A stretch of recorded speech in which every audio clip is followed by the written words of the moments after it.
Епизода 5. Огледалата не лажат. Ти лажеш.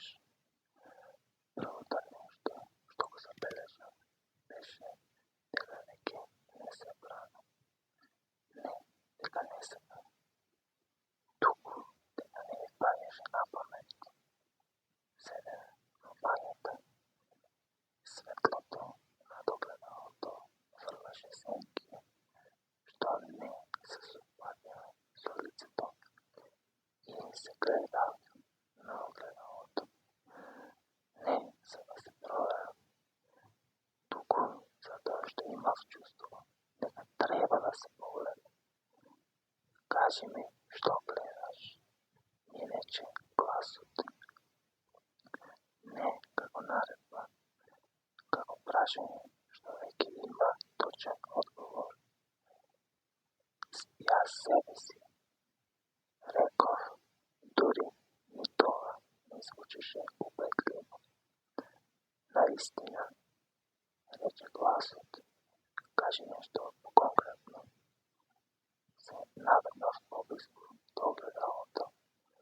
Подрачници, линија меѓу вегите, што веќе не памтам кога се појавила. Поглед што избегнува совсем контакт. Изгледаш уморно. Реков, секогаш тоа го велиш. Одговори гласот. Никогаш не кажуваш зошто. Почнав да чувствувам нешто чудно. Не страв, туку чувство дека ќе бидам разоткриен. Како да сум фатен во лага, што сум ја кажувал толку долго, што сум заборавил дека е лага. Кажи ми, продолжи гласот, кога последен пат беше искрен, со причина. Отворив уста, ништо не излезе. Не грижи се, рече гласот, поблаго, ќе ти помогнам. Огледалото не се смени. И тоа беше проблемот. Затоа што се што гледам, веќе го знае. Еве, рече гласот, да почнеме од нешто лесно. Сликата во огледалото ми се насмевна. Јас не се насмевна. Се сеќаваш и на моментот кога реши да не кажеш ништо. Се сеќавав на тој момент.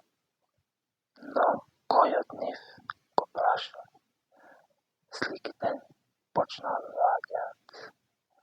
Не како флешбек, туку како прецизна анализа. Ситуации каде што сум молчал, каде што сум се погледувал, каде што сум рекол не е толку важно. Не беше страв, рече гласот. Тоа си го кажуваш за да си простиш. Тогаш што беше? Му прошепотев. Удобност. Огледалото не покажа ништо ново. Само ме држеше таму. Забележуваш ли, продолжи гласот, дека сите твои добри намери завршуваат таму каде што тебе ти е најлесно. Сакав да се свртам во тој момент и да заминам. Но телото ми беше мирно. Не си ти лош човек, рече гласот. Тоа би било премногу едноставно. Сликата во огледалото кимна. Ти си човек што секогаш наоѓа објаснување зашто не направил повеќе. И потоа се наградуваш себе си за тоа што си бил реалистичен. Срцето почна да ми чука бавно и тешко. Ова не е фер, му реков. Но верен, одговори гласот. Само не е удобно. Почнав да ги гледам работите поинаку.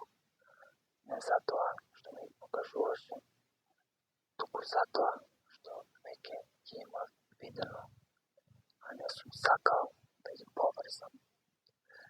Моментите кога сум бил фин и разумен и зрел, сите изгледаа исто одовде. Како откажување со убаво име. Кажи го, рече гласот Ивко, само еднаш, без никакви декорации. Што? Го прашав. Кажи си јавината. Го затвори погледот и стигнал. Но тогаш, без причина, без конкретен настан, рекол, жао ми е. Не знае зашто, но чувството беше точно. Огледалото повторно беше само огледало, а јас повторно бев сам, но нешто беше сменето. Затоа што, кога се оддалечив, мислата што дојде не беше